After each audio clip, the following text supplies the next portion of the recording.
بهشون بزنن.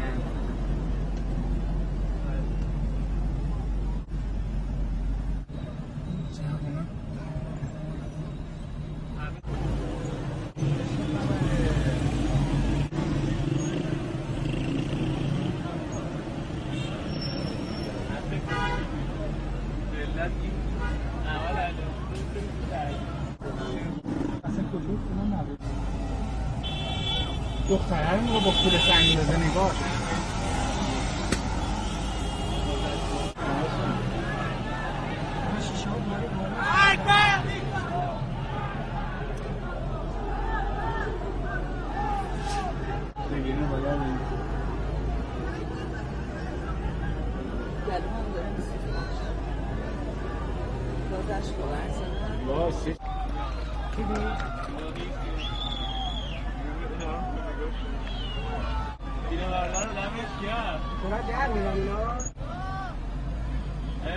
با سنگ دارن میزننشون، با سنگ دارن مامورا رو میزنن ملت. اوه بچه شیشه میشم و چشم بشم میدن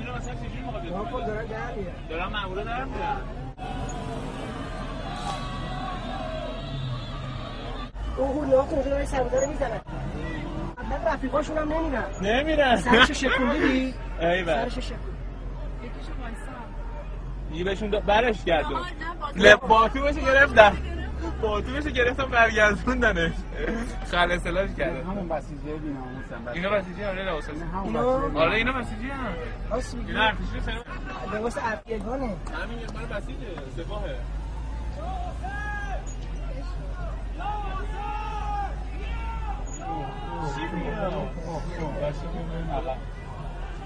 برو راست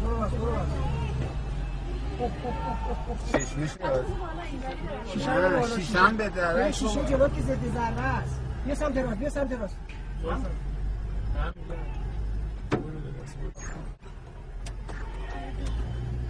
نه بالای سام بابا دمشون گرم ملت.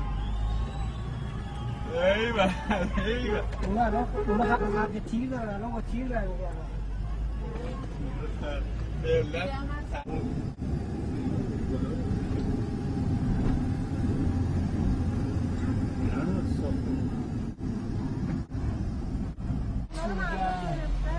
خیلی مردیم خدا حفظتون کنه. خیلی مردیم. ببین اینجا